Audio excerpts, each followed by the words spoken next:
पुलकेशी नगर assembly हलके से कांग्रेस उम्मीदवार कौन होगा, इस बात को लेकर तजस्सुस अभी बरकरार है।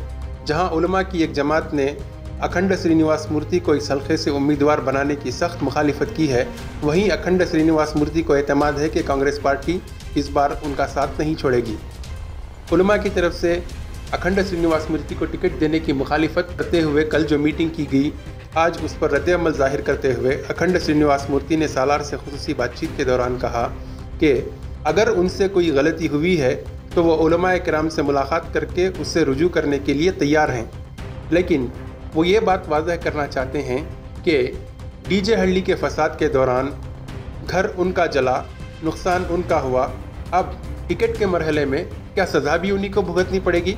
जहाँ तक डीजे हल्ली के फसाद के ज़िम्मेदार का ताल्लुक़ है, अखंड श्रीनिवास मूर्ति ने सालार को बताया कि जो भी इसके लिए ज़िम्मेदार है उसको सज़ा सख्त से सख्त हो, इसके लिए वो उलमा किराम के साथ खड़े होने के लिए बिल्कुल तैयार हैं। अखंड श्रीनिवास मूर्ति ने कहा कि जिस वक्त डीजे हल्ली के फसाद में उनके घर को आग लगा दी गई थी, उस वक्त उनसे पूरी हमदर्दी करते हुए अमीर शरीयत की क़यादत में उलमा किराम उनके घर पहुँचे और उनको पेशकश की कि उलमा किराम उनके घर की तामीर करवाने के लिए तैयार हैं।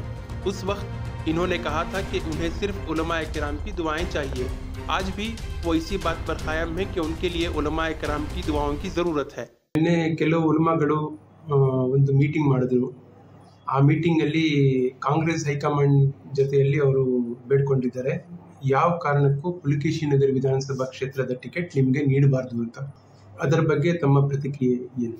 ನಾನು ಇಡೀ ರಾಜ್ಯದಲ್ಲೇ ಅತಿ ಹೆಚ್ಚು ಮತ ಪಡೆದಂಥವನು, 81,626 ವೋಟ್ ಲೀಡರ್ ಇದ್ದಿರೋನು, ನಾನೇನು ತಪ್ಪು ಮಾಡಿದ್ದೀನಿ ಅಂತ ಆ ಥರ ಹೇಳ್ತಾ ಇದ್ದಾರೆ ಉಲಮಾಗಳು. ಗೊತ್ತಾಗಿಲ್ಲ, ಏನೇನು ತಪ್ಪಿದ್ರೆ ನನ್ನ ಕಡೆಯಿಂದ ತಿದ್ದುಕೊಳ್ಳೋಂಥ ಪ್ರಯತ್ನ ಮಾಡ್ತೀನಿ. ಇನ್ನು ಅವರಲ್ಲಿ ನಮ್ಮ ಕ್ಷೇತ್ರದವ್ರು ಯಾರನ್ನ ಬಂದು ಇಂಥ ತಪ್ಪು ಮಾಡಿದ್ದೀನಿ ಅಂತ ಹೇಳಿ ಅವ್ರ ಜೊತೆ ಕೂತ್ಕೊಂಡು ಚರ್ಚೆ ಮಾಡಿ ಏನನ್ನ ಅದ್ರ ಬಗ್ಗೆ ಏನಿದ್ರೆ ಚರ್ಚಿಸಿ ಏನಿದ್ರೆ ನಾನು ಸರಿ ಮಾಡ್ಕೊಳ್ಳೋದು ನಮ್ಮ ಜವಾಬ್ದಾರಿ, ನಮ್ಮ ಕ್ಷೇತ್ರದ ಜನತೆಗೆ ಅಂತ ಈ ಸಂದರ್ಭ ಹೇಳ್ತಾ ಇದ್ದೀನಿ. ಒಂದು ಆಪಾದನೆ ಏನಂದ್ರೆ, ಈ ಡಿಜೆ ಹಳ್ಳಿ ಗಲಭೆ ಸಂದರ್ಭದಲ್ಲಿ ಅಥವಾ ಅದಾದ್ಮೇಲೆ ಕೆಲವರನ್ನು ಬಂಧಿಸಿದ ಸಂದರ್ಭದಲ್ಲಿ ತಾವು ಅವರ ಸಹಾಯಕ್ಕೆ ಮುಂಬರಲಿಲ್ಲ ಅಂತ. ನಾನು ಖಂಡಿತ ಅವ್ರ ಜೊತೆ ಸಹಾಯ ಮಾಡಿದ್ದೀನಿ, ಅದು ಎಲ್ಲರಿಗೂ ಗೊತ್ತಿದೆ ವಿಚಾರ. ಅವ್ರಿಗೇನು ಬೇಕೋ ಅವ್ರು ಸಹಾಯ ಮಾಡಿದ್ದೀನಿ. ನನ್ನಿಂದ ಏನು ತಪ್ಪಾಗಿಲ್ಲ, ನಾನು ಯಾರಿಗೂ ಇದು ಮಾಡಿಲ್ಲ. ನಾನು ಕಂಪ್ಲೇಂಟು ಯಾರ ಮೇಲೆ ಕೊಟ್ಟಿಲ್ಲ. ನಾನು ಕೊಟ್ಟಿದ್ದೆ ಒಂದು 2 ಮೇಲೆ, 4 ಜನದ ಮೇಲೆ ಮಾತ್ರ ನಾನು ಕಂಪ್ಲೇಂಟ್ ಕೊಟ್ಟಿರೋದು.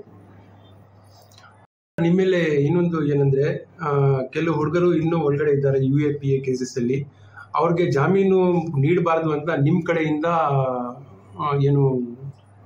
ಬಟ್ ನಮ್ಗೆ ಆ ಕೇಸ್ಗೆ ಸಂಬಂಧನೇ ಬರಲ್ಲ. ಅದು UAPA ಕೇಸ್ ಬರೋದು ಪೊಲೀಸ್ ಸ್ಟೇಷನ್ ಬಗ್ಗೆ, ನಮ್ಮನೆ ವಿಚಾರದಲ್ಲಿ ಏನಿಲ್ಲ. ಅದು ನಾವು ಯಾರಿಗೂ ಜಾಮೀನು ಕೊಡಿ ಅಂತ ಕೊಡಬಾರ್ದು ಅಂತ ಎಲ್ಲೂ ಹೇಳೇ ಇಲ್ಲ. ನಾವು ಆ ಥರ ಯಾರು ಸುಮ್ಮನೆ ಮಿಸ್ಗೈಡ್ ಮಾಡ್ತಾ ಇದ್ದಾರೆ, ಅದು ತಪ್ಪು ಮಾಹಿತಿ. ಆ ಥರ ತಪ್ಪು ಮಾಹಿತಿಗಳೆಲ್ಲ ಕೊಡೋದು ತಪ್ಪು ಅಂತ ನಾನು ಈ ಸಂದರ್ಭ ಹೇಳಿ. ನಮ್ಮ ಮನೆ ಸುಟ್ಟಾಕೊಂಡು ನಾವೇ ವಿಕ್ಟ್ರಿ ಅನುಭವಿಸ್ತಾ ಇದ್ದೀವಿ ನಾವು.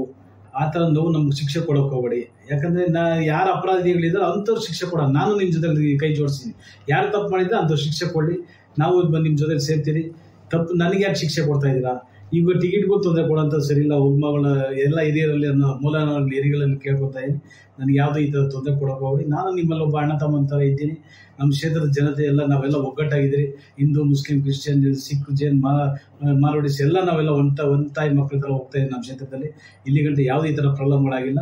ದಯವಿಟ್ಟು ನಿಮ್ಮಲ್ಲಿ ನಾನು ಮನವಿ ಮಾಡ್ತಾ ಇದ್ದೀನಿ, ಅದೆಲ್ಲ ಆಗಬಾರ್ದು ಅಂತ.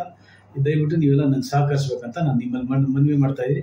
ಏನೇ ಆ ಥರ ತಪ್ಪಿದ್ರೆ ನಾನು ನಿಮ್ಮ ಹತ್ರ ಬರ್ತೀನಿ, ರಿಕ್ವೆಸ್ಟ್ ಮಾಡ್ತೀನಿ. ಏನಾದ್ರು ತಪ್ಪಿದ್ರೆ ಏನಿದೆ ಅಂತ ನೀವು ಹೇಳಿ, ನಾನು ತಿದ್ದುಕೊಂಡು ಅದೇನು ಸರಿ ಮಾಡಬೇಕು ಸರಿ ಮಾಡ್ಕೊಂಡು ಹೋಗ್ತೀನಿ ಅಂತ ಈ ಸಂದರ್ಭ ಹೇಳ್ತಾ ಇದ್ದೀನಿ. ನಿನ್ನೆ ನಡೆದ ಸಭೆಯಲ್ಲಿ ಈ ರಾಜ್ಯದ ವಕ್ಫ್ ಮಂಡಳಿ ಅಧ್ಯಕ್ಷರು ಸಹ ನಿಮ್ಮ ವಿರುದ್ಧ ಮಾತನಾಡಿದ್ದಾರೆ.